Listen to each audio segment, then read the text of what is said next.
Welcome to you exam. दोस्तों आज है 25 सितंबर 2020 और इस 25 सितंबर 2020 के करंट अफेयर के सेशन में आप सभी का स्वागत है। यह session UPSC, SSC, railway, banking, state, PCS के लिए बेहद ही महत्वपूर्ण है। आज का पीडीएफ डिस्क्रिप्शन में दिया हुआ है, आप उसे फ्री में डाउनलोड कर सकते हैं। चलिए सेशन स्टार्ट करते हैं। तो क्विज़ ऑफ द डे का क्वेश्चन था कि विश्व राइनो दिवस हर साल कब मनाया जाता है। तो विश्व राइनो दिवस हर साल 22 सितंबर को मनाया जाता है। कब मनाया जाता है?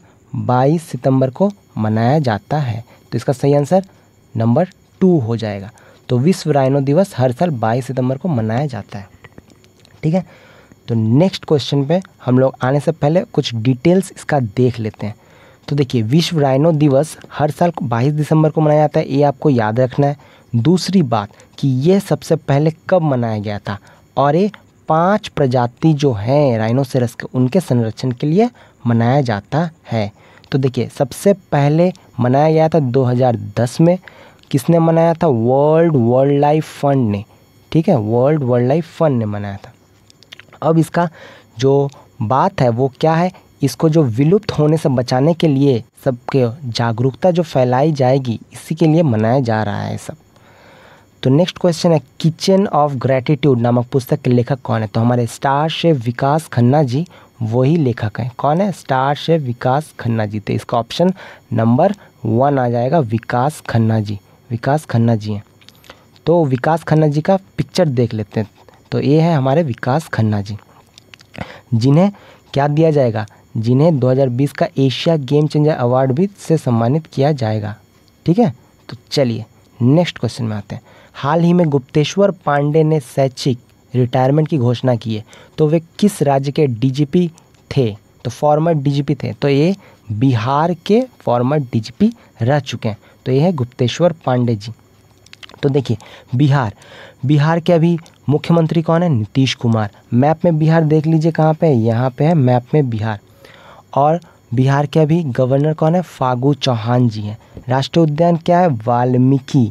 फोक डांस अर्थात लोक नृत्य क्या क्या है? झुमरी है, जतीन है, समा चकेवा है। फेस्टिवल्स क्या है अर्थात त्यौहार क्या क्या है? छठ पूजा है, बिहुला है, राजगीर डांस फेस्टिवल है। बांध क्या है? कोहिरा बांध है इम्पॉर्टेंट। रिवर क्या है? घरघरा है, गंगा है, अजय है, गंडक है, महानंदा है, कोशी है, गंडक, सोन रिवर है, इत्यादि है। लेक क्या क्या है? लेक में देखिए यहाँ पे कन्वर लेक बहुत इंपॉर्टेंट है। भाषा आप सभी को पता ही है, हिंदी है, उर्दू है, भोजपुरी है। टेम्पल में महाबोधि टेम्पल बहुत इम्पॉर्टेंट है। तो हाल ही में प्रधानमंत्री मोदी जी ने घर तक फाइबर योजना यहीं बिहार में लॉन्च किया है। नेक्स्ट, हाल ही में डीआरडीओ ने अभ्यास का सफल उड़ान परीक्षण किया है। तो ये अभ्यास क्या है? देखिए, पहले अभ्यास का मैं एक फ़ोटो दिखाता हूँ आपको। देखिए, अभ्यास ये आपका रहा अभ्यास का उड़ान। ठीक है, तो अभ्यास एक high speed expendable aerial target है। क्या है? High speed expendable aerial target, ये है अभ्यास आपका। तो यहाँ पे देखिए कहाँ से छोड़ा गया है? ये छोड़ा गया है चंडीपुर। चंडीपुर कहाँ पे है? चंडीपुर उड़ीसा। कहाँ? उड़ीसा। आप बोलेंगे उड़ीसा। और यहाँ पे रडार और इलेक्ट्रो ऑप्टिक सिस्टम के द्वारा इसे संचालित किया गया है। ठीक है, तो यहाँ पे उड़ीसा के अभी मुख्यमंत्री कौन है? नवीन पटनायक जी हैं। ठीक है, चलिए। और उड़ीसा में चिल्का लेक भी पड़ता है, ये आपको याद रखना है।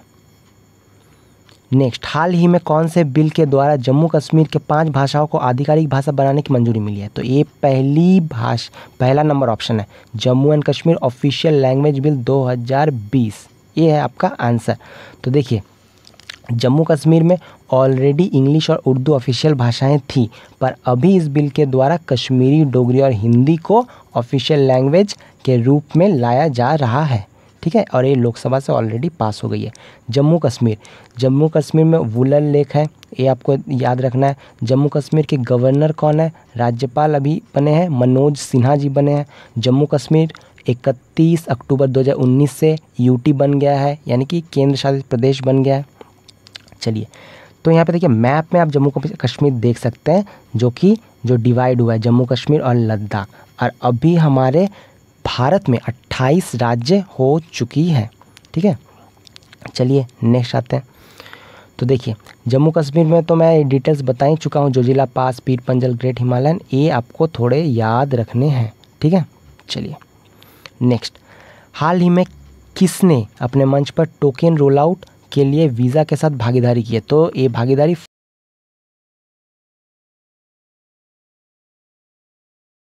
नेक्स्ट, चिकित्सा शिक्षा को बढ़ावा देने के लिए किसने IG नोबेल पुरस्कार जीता है? कब जीता है? इस साल जीता है। कौन? Narendra Modi ji, number 1 option Narendra Modi ji. तो देखिए नरेंद्र मोदी जी के साथ और किन को दिया गया है? बोरिस जॉनसन को दिया गया है, जैल बोल्सोनारो को दिया गया है, ठीक है। तो ब्रिटेन के मुख्य हैं Boris Johnson, Jair Bolsonaro, Erdogan, Donald Trump, Russia के जो हैं व्लादिमीर पुतिन, इनको भी नवाजा गया। पर ये पुरस्कार व्यंग्यात्मक पुरस्कार है, ठीक है। ये पुरस्कार नोबेल प्राइज़ जो अच्छे कर्मों के लिए किया जाता है, ये थोड़ा व्यंग के लिए दिया गया है कि आप इतने महान कार्य नहीं कर रहे हैं, आप ठीक उल्टा कार्य कर रहे हैं, इसीलिए। तो इससे पहले अटल बिहारी वाजपेयी जी और नवाज शरीफ जी को भी ये पुरस्कार से सम्मानित किया गया था, ठीक है। चलिए नेक्स्ट, तो भारत ने किस देश के लिए पहला प्रत्यक्ष कार्गो फेरी शुरू की है? तो इसका आंसर आ जाएगा मालदीव के लिए कार्गो फेरी शुरू किया है। तो मालदीव सुनते ही आपको याद रखना चाहिए जी, ऑपरेशन कैक्टस और ऑपरेशन नीर, ठीक है, भारत के द्वारा चलाई गई थी। ऑपरेशन नीर में पानी दिया गया था, ये सभी आपको पता है। तो मालदीव्स मैप में देख लेते हैं, ठीक है। तो मालदीव को चलिए देख लेते हैं। तो आया यहाँ पे मालदीव, जो इंडियन ओशन में लोकेटेड है। तो मालदीव्स की राजधानी है माले, वहाँ के सबको ही पता है इब्राहिम सोली जी मुखिया है। और मालदीव को रिसेंटली कितना दिया गया था? USD 250 मिलियन की सहायता दी गई थी भारत के द्वारा, ठीक है।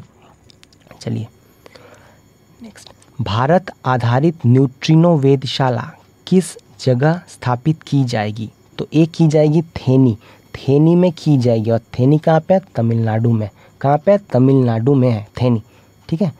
नेक्स्ट, भारत का दूसरा रॉकेट लॉन्च पोर्ट किस स्थान पर स्थापित किया जाएगा? तो ये कहाँ पे किया जाएगा? तमिलनाडु में किया जाएगा। तो इसका आंसर क्या है? तमिलनाडु, ऑप्शन बी यानी कि 2 है। तो देखिए यही है लॉन्च पोर्ट। नेक्स्ट, किस देश में नई किताबों का वितरण भारत के विरोध करने से बंद कर दिया गया? तो ये बंद कर दिया गया आपका नेपाल में। तो नेपाल सुनते ही आपको KP शर्मा ओली जी का याद तो आना ही है कि वहाँ के प्रधानमंत्री हैं नेपाल, और नेपाल हाल ही में भारत के साथ विवादों में था, ये भी आपको पता है। और नेपाल को भड़काने वाला हमारे बहुत ही करीबी चाइना ही है। चलिए तो देखिए नेपाल, तो नेपाल का जो यहाँ पे जगह है लिम्पी अधूरा, काला पानी और लिपू लेक, ये तीनों में तो विवाद छिड़ा ही है, ठीक है। तो नेपाल में माउंट एवरेस्ट है, ठीक है। चलिए next, quiz of the day में आ जाते हैं। क्विज ऑफ द डे में क्या क्वेश्चन है? रोहतांग सुरंग के बाद भारत किस स्थान पर एक और नया सुरंग बनाने का निर्माण कार्य करेगा? तो इसका आंसर आपको कमेंट सेक्शन में देना है। अगर ये वीडियो आपको हेल्पफुल लगा हो या आपको इस वीडियो से कुछ भी नॉलेज प्राप्त हुआ हो तो इस वीडियो को लाइक करें, शेयर करें और सभी जगह इसे बोलें कि इस वीडियो को आके देखें। और आप PDF इसका डाउनलोड कर सकते हैं, डिस्क्रिप्शन बॉक्स में इसका लिंक भी दिया हुआ है। तो यदि आपको लगता है कि वीडियो से कुछ आप सीखें तो ये वीडियो को शेयर करें। तो चलिए, thank you, good bye and have a nice day. और चैनल को सब्सक्राइब करना ना भूलें। चलिए चलते हैं तो फिर।